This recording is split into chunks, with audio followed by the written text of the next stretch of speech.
नमस्कार, स्वागत आप सभी का आज के खास कार्यक्रम खास मुलाकात में। आज हमारे साथ स्टूडियो में मौजूद हैं उमेश चंद्र शर्मा जी, जो कि श्री विश्वकर्मा जागीर कर्मचारी समिति मानसरोवर के अध्यक्ष पद पर आसीन हैं। नमस्कार, स्वागत आपका। नमस्कार, मैं विश्वकर्मा टुडे परिवार का तहे दिल से स्वागत करता हूँ। हम आपके शुरुआती जीवन के बारे में जानना चाहेंगे। मेरा जन्म सन 1955 में अजमेर में हुआ था। मेरे पिताजी अजमेर में रेलवे में सर्विस करते थे, तभी मेरा वहाँ जन्म हुआ। जी, हम लोग मूलतः राजस्थान जयपुर से रहने वाले हैं। करीब 10वीं पीढ़ी मेरी जयपुर में है।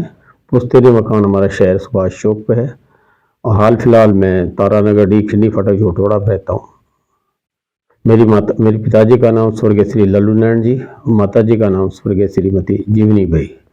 आपकी शिक्षा के बारे में बताइए सर। मेरी प्रारंभिक शिक्षा जयपुर में हुई। जी, उसके बाद कॉलेज की शिक्षा सन 74 तक मैं महाराजा कॉलेज में था। तत्पश्चात मैं इंजीनियरिंग में गया, डिप्लोमा इंजीनियरिंग करने के लिए अलवर गया। अलवर में 3 साल का मैंने डिप्लोमा किया मैकेनिकल इंजीनियरिंग से। तत्पश्चात मैं वहाँ से जैसे मैं इंजीनियरिंग करके आया तो मैं प्राइवेट सेक्टर में नेशनल बॉल बेयरिंग कंपनी में मैंने लगभग 1 साल के आसपास जॉब किया। इसी दरमियान मैं सरकारी सेवा के लिए मैं फॉर्म अप्लाई करता रहता था और जैसे जैसे उसके पश्चात मेरे को नंबर आया तो मैं public health engineering department water works में मैं 1980 20 अगस्त को मैंने ज्वाइन किया। सरकारी सेवा में रहते आपके क्या अनुभव रहे? सरकारी सेवा में रहते हुए अनुभव ये है कि सरकारी सेवा में हमको पब्लिक डीलिंग भी करना पड़ता था, साथ साथ वाटर सप्लाई भी देनी पड़ती थी। पब्लिक जब हमारे पास आती थी तो हमको ये बताया जाता था कि जो भी कंज्यूमर आ रहा है वो हताश है, दुखी है, तभी आप अधिकारियों के पास आ रहे हैं।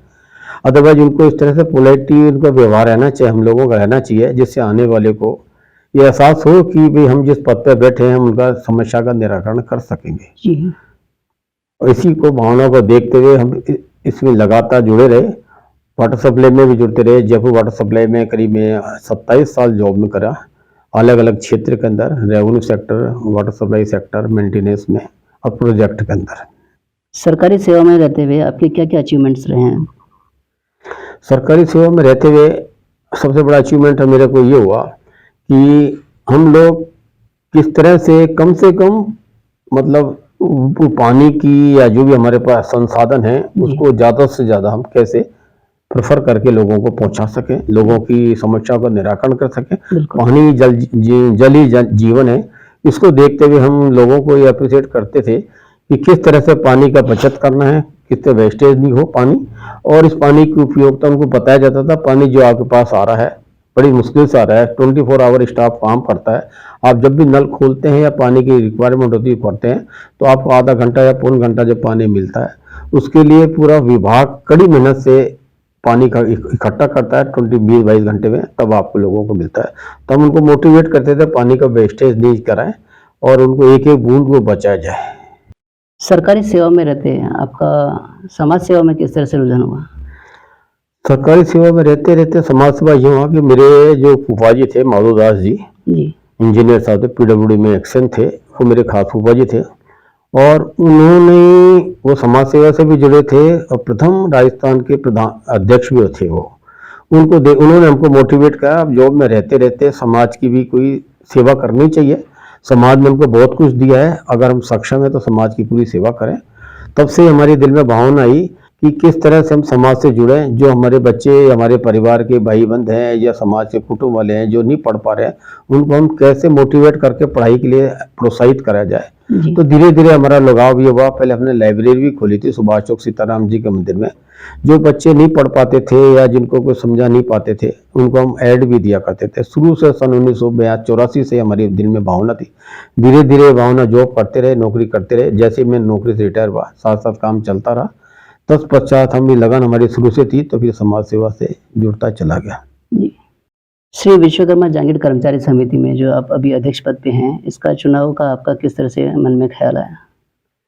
श्री विश्वकर्मा जागीर कर्मचारी समिति में मैं ये संस्था से जुड़ा था, 1990 में जुड़ा था जी, और हमने संस्था से जब 90 से जुड़ा था, रिटायरमेंट के बाद में 2015 में रिटायर हुआ। उसके बाद 2015 से 2021 तक मैं जयपुर रेल मेट्रो में एग्जीक्यूटिव इंजीनियर की पद पे था, जयपुर रेल मेट्रो कॉर्पोरेशन में।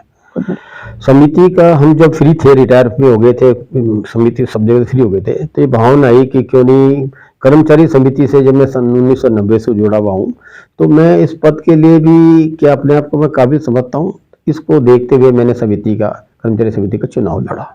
जी वही हम इस समिति में जुड़े क्योंकि हम लोकल थे, जयपुर से रहने वाले थे, तो हम भी इसका अनुभव करना चाहते थे कि हम समिति से जुड़ के हम कर्मचारी को क्या भला कर सकते हैं। जी। इस भावना को लेकर चुनाव लड़ा। आपकी कर्मचारी समिति जो अपनी है श्री विश्वकर्मा जहांगीर कर्मचारी समिति, इसके बारे में आप कुछ थोड़ा सा बताएं। हमारी विश्वकर्मा कर्मचारी समिति रजिस्टर्ड संस्था जयपुर से जुड़ी हुई है जी और उसके प्रथम जो अध्यक्ष हुआ करते थे एसएम सूरजमल जी कीड़वाल थे, जो सचिवालय से रिटायर हुए थे। जी उनमें एक विधान भी बनाया गया। उनके बाद उससे पहले भी ऐसे हमारे बहुत से सदस्य थे जो समिति में जुड़े हुए थे और समिति में कार्रवाई करते थे। सबसे पहले समिति का कोई भवन नहीं था। भवन नहीं होने की वजह से सचिवालय के पीछे पेड़ों के नीचे बैठ के लॉन में हम लोग मीटिंग करा करते थे। हर शनिवार को या शुक्रवार को महीने की एक बार मीटिंग करते थे। समिति का बनाने का उद्देश्य यही था कि हमारे समाज में अलग अलग डिपार्टमेंट में अलग अलग कर्मचारी रह रहे हैं, हम एक दूसरे से जुड़े हुए नहीं थे और हमारी जो समाज की जो समस्याएं थी उन समस्याओं का निराकरण कैसे करें, प्रथम उद्देश्य हमारा यही था। तो इसलिए हमने एक संगठन बनाने का विचार किया कि एक संगठन बनाया जाए, एक आपस में जुड़े, एक प्लेटफॉर्म पावे जिससे समाज को ये मालूम पड़े फला आदमी फला डिपार्टमेंट लगाया, मेरी वहां से ये समस्या का निराकरण हो सकता है। ये मूल उद्देश्य था हमारा। और समिति से जुड़ने के लिए बाद में धीरे धीरे अमेंडमेंट होते गए। इसमें समिति में वही मेंबर जुड़ सकता है जो राज्य सरकार की नौकरी करता हो, सेंट्रल गवर्नमेंट की नौकरी करता हो, बैंक हो, मतलब केवल वो एम्प्लॉइज होना चाहिए। प्राइवेट सेक्टर में भी अगर वो जिनका पीएफ वगैरह कटता है, रजिस्टर्ड कंपनियां हैं, उनके एम्प्लॉइज भी हम उनसे जोड़ते हैं, उनको भी मेंबर बनाते हैं। अभी लगभग हमारे समिति के अंदर 1000 के आसपास मेंबर हैं, पूरे राजस्थान के अलग अलग क्षेत्र से जुड़े हुए हैं। आपके कार्यकाल में जो अभी तक कार्यक्रम हुआ उसके बारे में थोड़ा सा आप बताएंगे। श्री विश्वकर्मा जहांगीर कर्मचारी मैंने पद अप्रैल 2022 में ग्रहण किया था। उसके पश्चात हमने इसमें समय समय पे बहुत कुछ कार्यक्रम रखे। प्रथम हमने एक हमारा स्नेह मिलन समारोह हुआ, दीपावली मिलन समारोह भी रखा गया। श्री विश्वकर्मा जयंती पे विश्वकर्मा पूजा अर्चना का एक प्रोग्राम रखा गया। साथ ही एक यहाँ पे एक मेडिकल कैंप का भी आयोजन रखा करा, जिसमें कर्मचारी समिति के परिवार और हमारे समाज बंधुओं ने आके अपना चेकअप कराया, मेडिकल फैसिलिटी का व्यवस्था कराया। इसके बाद एक कैंप हमने रखा कि राज्य सरकार द्वारा जो विभिन्न योजनाएं चल रही है उनके, जैसे भामाशाह कार्ड है या और भी 2 समस्या कार्ड बनते हैं, उनका एक कैंप रखा गया। उसमें ई मित्र वाला, उस मित्र भी कार्ड में भी हमारे समाज के बंधु जिनके पास जो सुविधा के कार्ड बने हुए नहीं थे उनको वहाँ बनाने की व्यवस्था की गई। उसके पश्चात हमने दीपावली मिलन समारोह करा और पोस्ट पड़े का प्रोग्राम भी रखते रहते हैं, जिससे कि समाज में जुड़ाव होता रहे, परिवार से जुड़े और उनके परिवारों को भी जोड़ने के पीछे रहता रहता है कि नई पीढ़ी उनसे, उनके बच्चे जैसे कर्मचारी बहुत से रिटायर हो गए तो उनके बच्चे भी आएंगे तो जुड़ेंगे। तो ये मेन उद्देश्य रहता है उनको जोड़ने के लिए ये प्रोग्राम चलते हैं। हाल फिलहाल कर्मचारी समिति के अंदर जो कर्मचारी समिति का मेन गेट के बाहर जो कच्चा पोर्शन था 3500 स्क्वायर फीट के आसपास था, कच्चा था, उसमें बारिश में पानी आता है। आने से क्या बेसमेंट में नीचे पानी आता है, सीलन वगैरह आती है। वो आज तक काफी टाइम से, शुरू से जब से बना तब से कच्चा था, तभी हाल फिलहाल में हमने उसको पक्का करा के सीमेंट से करवा दिया गया। मेंटेनेंस का काम, रसोई वगैरह जो किचन थी उसको भी सही करा दी, रिपेयरिंग करा दी गई थी, पानी वानी गिरता था। 3 फेज का कनेक्शन का ले लिया था भूतपूर्व अध्यक्ष साहब ने, लेकिन वायरिंग नहीं हो पाई थी बेसमेंट के अंदर, तो आए दिन वायरिंग वगैरह जलती थी, वो वायरिंग का कार्य भी कर लिया हमने। और भी छोटे मोटे काम हैं जो हम लगातार अभी भी हम प्रयास है करते रहेंगे, सभी समाज बंधुओं कर्मचारी समिति के सहयोग से। बहुत बढ़िया सर। अक्सर ये देखने को मिलता है कि सरकारी कर्मचारी या अधिकारी लेवल पे जो हैं समाज बंधु, वो समाज से कम जुड़ पाते हैं, इसका क्या रीजन है? सर इसका एक रीजन ये है, कम से जुड़ने का सबसे बड़ा रीजन है कि सरकारी सेवा में अगर रहते हुए आदमी काम करता है, मैं मेरी सलूं, मैं सन 80 से जुड़ा, उसके बाद मैं वाटर सप्लाई से जुड़ा कि हमारे ये नहीं रहता था कहने को सरकारी कर्मचारी कैसे 8 घंटे काम करता है, लेकिन हमारी ड्यूटी जो मेंस उसमें नॉर्म्स में लिखी हुई है 24/7, मतलब आपको कभी भी कॉल किया जाता है। जो इमरजेंसी सर्विसेज वगैरह होती है जी। वो आपको ये टाइम नहीं देता 10 से 5 की नौकरी है, आपको 10 बजे भी जाना पड़ सकता है, 8 बजे भी जाना पड़ता है, रात को 12 बजे भी जाना पड़ता है। समाज से जुड़ने वाली बात तो ये, उसको टाइम नहीं मिलता। दूसरा, अगर जुड़ना चाहिए, जितना भी छोटा मोटा टाइम मिलता है उसको आना चाहिए। आते भी हैं, ऐसा नहीं, समाज वाले बंधु आते भी हैं, लेकिन एक जोड़ने की परि होना चाहिए कि आप समाज को कितना उनको एग्रेसिव करके जोड़ना चाहे, उनको बुलाया जाए। तो ऐसा नहीं, समाज वाले सब जुड़ने को तैयार है समाज सेवा के लिए। समाज के वर्तमान परिप्रेक्ष्य में आप क्या बदलाव देखना चाहेंगे? समाज के वर्तमान परिप्रेक्ष्य में काफ़ी कुछ बदलाव हुआ है और भी बहुत बदलाव करने की गुंजाइश है। कि एक तो समाज के अंदर रूढ़िवादी बच्चे पढ़ जाते हैं, बच्चियां बहुत पढ़ रही है लेकिन लड़के नहीं पढ़ पाते हैं। लड़के नहीं पढ़ पाते की वजह से बच्चों का शादियां दूसरे समाज में होती है। तो मेरा तो यही है, जो भी अगर इंडस्ट्रियलिस्ट हैं, जो काम करने वाले हैं, उनको बच्चों को भी पढ़ाया जाए, उनकी अच्छी गाइडेंस दी जाए, तो कम से कम समाज की बच्चे समाज में रहे और समाज वाले बच्चे उसमें रहे।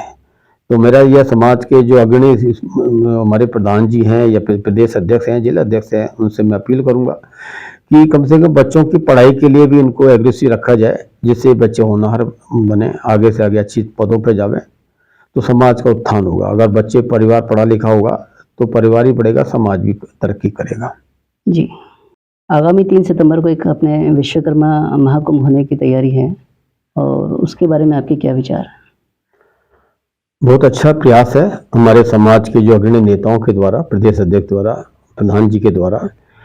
आज तक के इतिहास में ऐसा कोई महाकुंभ या इतनी बड़ी गैदरिंग नहीं हुई है और बहुत अच्छा प्रयास है। इससे समाज में एक वापस जुड़ाव भी होगा, महिलाएं भी आएगी, बच्चे भी आएंगे और राजनीतिक पार्टियों को एक मैसेज जाएगा कि सांघिक समाज भी एकजुट है, इनकी भी पॉपुलेशन है। आज की तारीख में जयपुर में लगभग 1.5 से 2.25 लाख की जांगीर समाज की पॉपुलेशन है, लेकिन जांगीर समाज को कोई राजनीति स्तर पर कोई महत्व नहीं दिया जाता।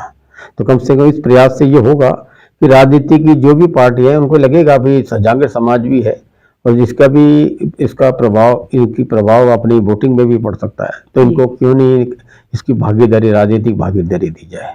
उसमें हमारा ये भी प्रयास होना चाहिए कि अब जब भी हमारी से किसी राजनीतिक पार्टी से बात होती है तो हमको कम से कम समाज के लिए, भूखंड के लिए, स्कूल के लिए, कॉलेज के लिए, भवन की जमीन के लिए उनसे डिमांड करनी चाहिए कि हमारे बच्चों को पढ़ाने के लिए भवन चाहिए, बिल्डिंग चाहिए, जमीन चाहिए, जिससे कॉलेज खोल सकें, टेक्निकल एजुकेशन के कॉलेज खोल सकें, इंजीनियरिंग कॉलेज खोलें। हमारी ये भी एक भावना होनी चाहिए। जी, बहुत अच्छा प्रयास है अपने विश्वकर्मा ये कर रहे हैं, अपना महाकुंभ कर रहे हैं, उसके लिए हमारा बहुत अच्छा प्रयास है। मैं इसके लिए बहुत बहुत हमारे जो अध्यक्ष महोदय उनको बहुत बहुत धन्यवाद देना चाहता हूँ। उन्होंने इस तरह का बीड़ा उठाया है और मैं भगवान विश्वकर्मा से आराधना करता हूँ, भगवान उनकी मनोकामना महाकुंभ को सफल बनावे। समाज बंधुओं और युवाओं के नाम आप क्या संदेश देना चाहेंगे? समाज बंधु और युवाओं को मैं दूंगा, ये संदेश देना चाहता हूँ कि आप अपनी पढ़ाई पर, सबसे पहले अपनी पढ़ाई पर फोकस करें, ध्यान देवें। उसके पश्चात ही अपने बिजनेस करना चाहते हैं या कुछ, अगर बिजनेस भी करेंगे तो आप शुरू से अगर पढ़ाई नहीं कर पाएंगे तो बिजनेस भी प्रॉपर नहीं कर पाएंगे। मगर पढ़ाई मस्ट है, बगैर पढ़ाई कुछ नहीं होगा। और अपने एक टारगेट मान के चलें कि भाई मेरे को इस टारगेट को अचीव करना है, तो डाइवर्ट नहीं हो, उसी टारगेट को अचीव करें। अगर आप एक बार विफल होते हैं, 2 बार होते हैं, लेकिन विफल होने का मतलब ये नहीं कि आप छोड़ दें उसको, विफलता को वापस प्रयास करके उसको टारगेट अचीव करना चाहिए। जी, जैसा कि आपने देखा होगा आपके टाइम पे बाबूजी, आपके दादाजी उंगली पकड़ के ले जाते थे, मकाने मिल जाते थे, मंदिर में इस बहाने जाते थे, वो नहीं है आज की तारीख में वो चीज गायब हो गई। तो उससे संस्कारिक भी बनेगा, दूसरा समाज में धरोहर भी का मालूम चलेगा और जाएंगे तो वो सारी चीजें गेट टुगेदर, एक दूसरे से मिलने का मेल मिलाप होगा। अब इसमें एक्चुअल में कई तरह के काम हो सकते हैं। जो हमारे फादर जो काम करते थे, रिटायर हो गए थे, हमारे दादाजी जो घर में काम करते थे, उस समय था कि ठीक है काम कर रहे हैं, घर में बैठ के काम कर रहे हैं, पोली में बैठ के काम कर रहे हैं, लकड़ी का काम कर रहे हैं, तो वो अपने पोते पोती या बच्चे थे वो साथ साथ रहते थे, रहते रहते वो मंदिर भी पूजा करने जाते। आज की तारीख में नवयुवक, आपको जॉब नहीं मिलता घर के अंदर, उसको फील्ड में बाहर जाना पड़ता है। जी, अपन नवयुवकों पे तो आपत्ति करें, सब वो संस्कार नहीं दे पा रहे, लेकिन सबसे बड़ा संस्कार देने में बच्चों की माँ का रोल आता है। जो अगर बच्चों की माँ अगर प्रॉपर बच्चों को संस्कार देगी, लेकिन आजकल 90% या कम से कम 50%, मोर देन 50% जो बच्चों की माँ है वो भी हाउसवाइफ नहीं है, वो भी जॉब में है, वो अपने बच्चों को प्रॉपर टाइम नहीं दे पाती है। जी, अब उसका दायित्व किस पे आता है? उनके दादा दादी पर आता है। दादा दादी को पहल करके उनको कम से कम महीने में 1 या 2 बार अपने बच्चों को इस तरह के संस्कार देने चाहिए, सामाजिक संगठनों में जाना चाहिए बच्चे पोते पोते को लेकर, जिससे आगे पीढ़ी में सुधार हो। बंधुओं, आज हमने समाज हित में काफी अहम बातें जानी, जिनके लिए आपका बहुत बहुत धन्यवाद। धन्यवाद सर। मिलते हैं अगले सप्ताह किसी नई हस्ती के साथ, तब तक आप देखते रहिए विश्वकर्मा टुडे न्यूज।